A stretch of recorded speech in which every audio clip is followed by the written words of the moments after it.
Freewell calls this the real multi-tripod, and while it's got 5 different configuration modes like desktop or hi-hat, monopod, trekking pole, and there's a little smartphone clamp integrated into the included Arca-Swiss plate. But here's the thing, if I'm buying a tripod, I'm not super interested in finding out how easy or potentially difficult it is to turn this thing into a trekking pole. I'm more interested in how this actually behaves as a tripod. And I'll tell you what, I'm actually pretty rough with my tripods, especially these lightweight, should we call them travel tripods, since they're usually the ones that I'll end up bringing out into the elements, and it's not unusual for them to be sitting in salt water, sand, or mud, or regular fresh water. So for hiking and let's call it hard living, reliability and portability are the 2 main factors that I will be judging this tripod by.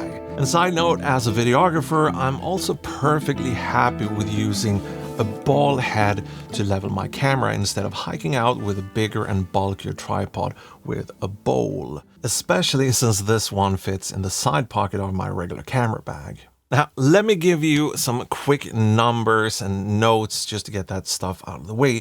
The tripod sells for $299 and can handle a payload of up to 20 kilograms. Now, I've not tested the max payload myself, even if I have kind of leaned on it a couple of times, but I think it's safe to say that this tripod will handle a mirrorless camera or a compact cinema rig without any major issues. Now, I do want to tell you about the legs, which is actually one of my favorite components of the tripod. They're obviously made out of carbon fiber, which brings the total weight of the tripod to about 1,600 grams. So not super light, but definitely light enough for you to put it in your camera bag and bring it out on shoots. Another thing I really like about the legs is obviously the girth of the legs, which brings on a nice little side effect. Namely these twist locks here, which then become quite thick, which makes them super easy to handle if it's cold or if you're wearing gloves. And if we unscrew this a little more, we can also see there's a little metal reinforcement here underneath the screw lock. So overall, nice build all the way around. Now let's see if we can make this work here by putting it upright. Like I said, I have no problems when it comes to these tripods to be working with a ball head instead of a regular video tripod with a bowl. There's no drooping or any sagging, even if you don't tighten the ball head to the max. You know, some of these tripods, if you put something semi-heavy on top, you almost want to tighten the ball head to the point where you kind of want to sneak away with a roll of toilet paper and do a control wipe after you've finished tightening everything down. But not on this one. It's super easy to readjust and be very nice and precise. When we're talking about height, I'm talking about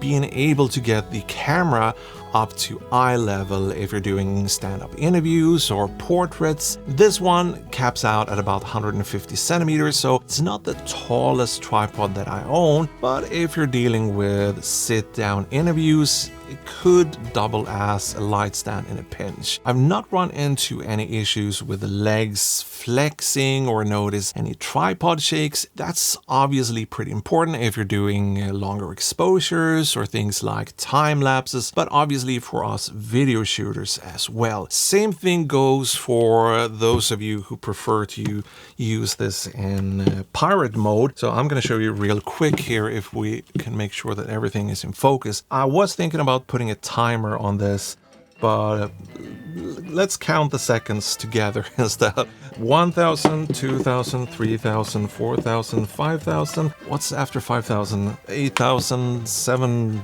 You know, I messed up. I can't do 2 things at the same time. But we've got one of the legs off and we got the head off, and now we'll just attach these 2 together. And I think if I weren't counting at the same time, I think we could have done this on 15-20 seconds. So that's how you turn this into a pirate. I should have planned this out better because now I have to put this back together in order to show you something that I don't like about this tripod, or something that I at least think could be done better or hopefully improved, and that's adjusting the height of the tripod. When there's a tiny bit of load on it, and if you're not exactly centered, there's a bit of resistance, which makes it kind of tedious when it comes to doing these fine adjustments. Down here we got one of those little obligatory hooks where you can put your camera bag, or if you're out shooting with your children, you can always hang one of them up the collar or something down here to give it a bit more weight. Once you unscrew that little hook, you can extract the center column and put it in underslung like that if you want to do those underslung or really low angle shots. I think the center column is the only gripe that I currently have. And it's a bit of a shame considering how smooth and how well everything else is machined on the tripod itself. But yeah, shame about that center column. Now let's put this away or up on display here, and I'm gonna kind of give you my final thoughts. So truth be told, I actually ended up liking it a bit more than I thought I would, especially because it is significantly bigger than my current favorite tripod, which is this super flimsy $99 tripod. It flexes, but it's so convenient to bring out there. But I've actually ended up using this more than I anticipated. The modular modes, well, I wouldn't call them a gimmick. Being able to turn this into a table tripod, monopod, I mean, I wouldn't call it unique, but it is great to have those extra features. The one feature that I will be using the most, especially since I'm making YouTube videos, is the little included Arca-Swiss plate that looks like this. And if you turn it around, you can flip these things up, and now you got that little phone clamp here, and these ends just attaches right up here on the Arca-Swiss plate.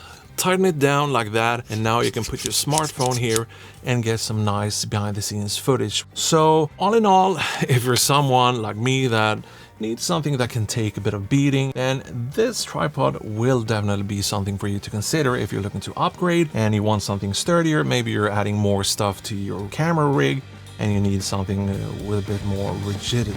So I will put some links down below in the description if you want to pick one of these up and support me or this channel while you're at it. But thank you for watching, and I hope I'll see you here in the next one. Goodbyes. This one feels like Freewell have kind of avoided some of the common pitfalls. Don't translate that to Swedish.